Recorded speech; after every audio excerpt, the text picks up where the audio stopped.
children, playful, innocent, 1 in 5 in the U.S. struggling with hunger. The federal government tells us that by the time a child reaches the age of 18, it will have a 1 out of every 2 chance of being on food stamps. So the federal government itself is telling us that half of all children will be on food stamps by the time they reach the age of 18.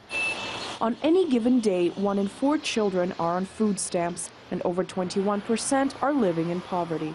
For African American kids, that number jumps to 35%. In a country with a government and a model that's focused on the well-being of its people, obviously its children would be a priority.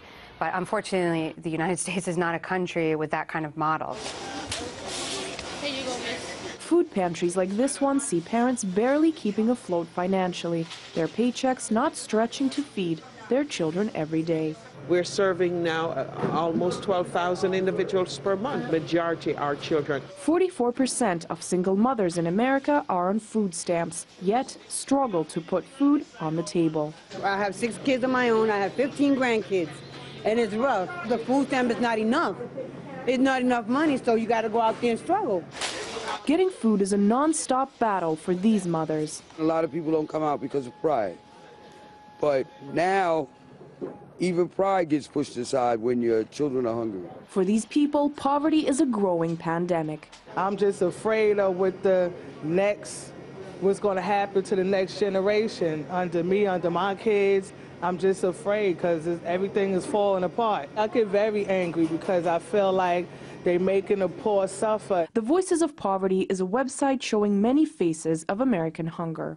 God only knows how I survive with 3 girls, a 2-bedroom apartment, and trying to keep food in their mouths. Sometimes I go without eating just to feed them. One of the things I found as I traveled around was just the sheer enormity of this, that this is a problem that is probably the single greatest economic challenge facing America, the vast numbers cascading into poverty. And that's just something that shouldn't exist in a country with all of the food resources that America has. This New York school is one of many where more than half of students are eligible for free lunches in order to ensure the kids get at least 1 proper meal a day. It is sad.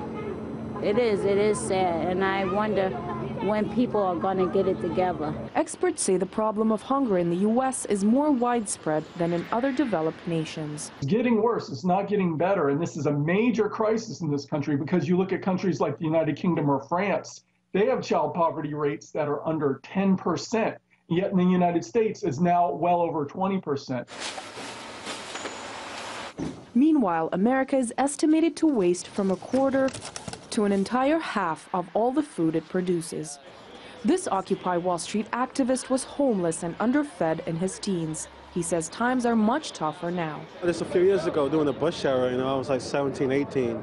But the crazy thing about during that time, even though I was homeless, I was still able to find work. A growing number of Americans say the time has come to bail out the people. They were very quick to bail out Wall Street when Wall Street was in trouble, but Wall Street wasn't in danger of going hungry. With 1 in 5 children in America facing hunger, brushing the elephant in the room aside cannot remain an option for the U.S. much longer, as the suffering children are not just missing out on meals, but their entire childhoods.